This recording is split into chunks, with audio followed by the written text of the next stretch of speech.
Good morning class Shreedeep चंद चौधरी महाविद्यालय से मैं आज आपके सामने बीए थर्ड सेमेस्टर में हमारा टॉपिक है सोशियोमेट्रिक मेथड, यानी कि जिसे हम बोलते हैं समाजमिति विधि।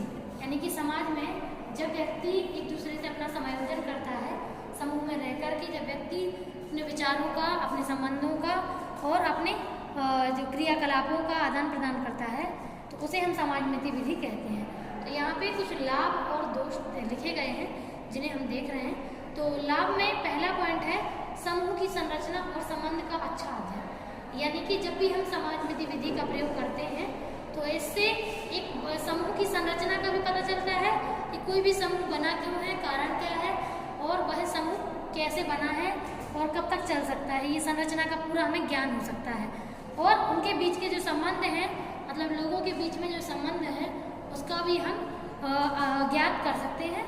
ठीक है, कि वो जो मतलब समूह संबंध है वो किस प्रकार से एक दूसरे के साथ उपयोगी होंगे। नेक्स्ट है समूह संबंधशीलता का अध्ययन। यानी कि एक समूह के बीच में जो व्यक्ति एक दूसरे से संबंधों का और अपने विचारों का आदान प्रदान करते हैं, संबंधों को हेल्दी बनाते हैं, तो ऐसे क्या कारण हैं जिनकी वजह से एक संबंध बहुत ही सफलता के लिए जाता है और या फिर एक संबंध जो है वो खराब की ओर जाता है। तो ये दोनों ही जो इसके जो अनुकूल और प्रतिकूल जो प्रभाव हैं वो हम इसमें देख सकते हैं। ठीक है, और इसको हम आसानी से ज्ञात भी कर सकते हैं क्योंकि समाज में जितने भी व्यक्ति हैं हमें सभी की जो उनकी जो उनकी मनोमिति है, जो उनका साइकोमेट्रिक है उसको जानना होता है। यानी कि उनके मस्तिष्क में किसी भी चीज़ के प्रति क्या अनुमान या क्या अनुभव है। नेक्स्ट है समूह के आकर्षण विकर्षण का अध्ययन। तो हम लोग आराम से ये पता लगा जा सकते हैं कि एक व्यक्ति दूसरे व्यक्ति से, दूसरे समूह से, अन्य लोगों से आकर्षित क्यों होता है, क्या कारण है एक दूसरे से आकर्षित होने का। और विकर्षण का मतलब है कि वो जो है वो जो क्या बोलते हैं समूह है आखिरकार एक दूसरे से मतलब डिसअट्रैक्ट क्यों हो रहा है, मतलब एक दूसरे से अलग क्यों हो रहा है, ऐसे क्या कारण है जिससे उनके बीच में जो संबंध हैं वो टूट रहे हैं। जैसे क्या कारण है कि उनके बीच का आकर्षण जो है वो खत्म हो रहा है। तो समूह के बीच में आकर्षण और आकर्षण का होना और आकर्षण का खत्म होना, ये दोनों चीज़ों का हम आराम से जो नॉलेज है वो हम ज्ञात कर सकते हैं। नेक्स्ट है समूह के पक्षपातों और समूह स्थिति का अध्ययन।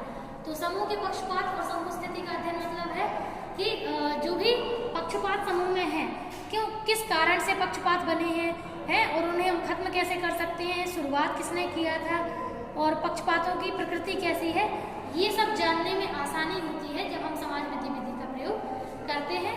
और समूह की जो स्थिति है उसका अध्ययन भी हम कर सकते हैं यदि हमें समाज के बारे में या समूह के बारे में अच्छे से जानकारी है तो।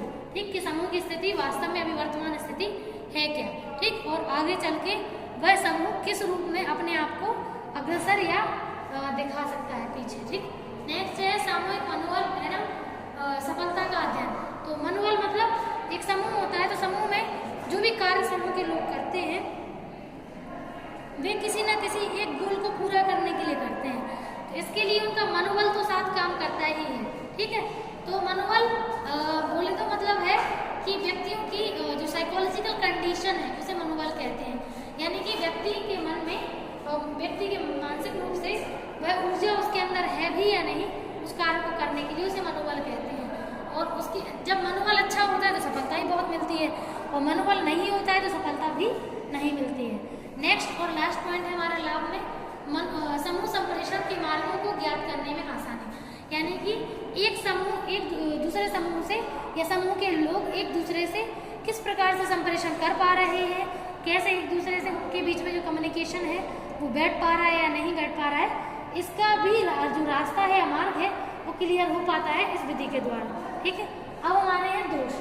तो दोष में पहला पॉइंट है सहायक विधि के रूप में उपयोगी।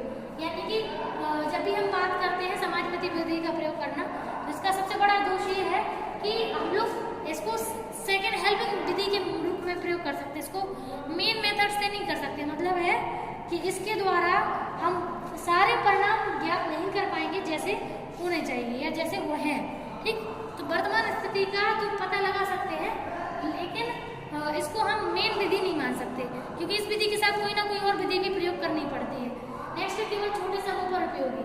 तो जो सोशियोमेट्रिक डिस्ट्रीब्यूटेड मेथड होती है वो बड़े ग्रुप पर उपयोग नहीं कर सकते, क्योंकि इतने लोगों का डाटा जो है वो एक साथ कलेक्ट करके रिजल्ट नहीं दे पाती, इसलिए हम छोटे लोगों पर ही, छोटे समूह पर ही उसका प्रयोग करते हैं। नेक्स्ट दोष है प्राप्त तथ्यों को का अधिक मात्रात्मक नहीं, मतलब जो भी प्राप्त तथ्य हैं वो उतने अच्छे से क्वांटिटेटिव रूप में नहीं आ पाते हैं, संख्या के रूप में नहीं आ पाते हैं, शब्दों के रूप में ज़्यादा होते हैं।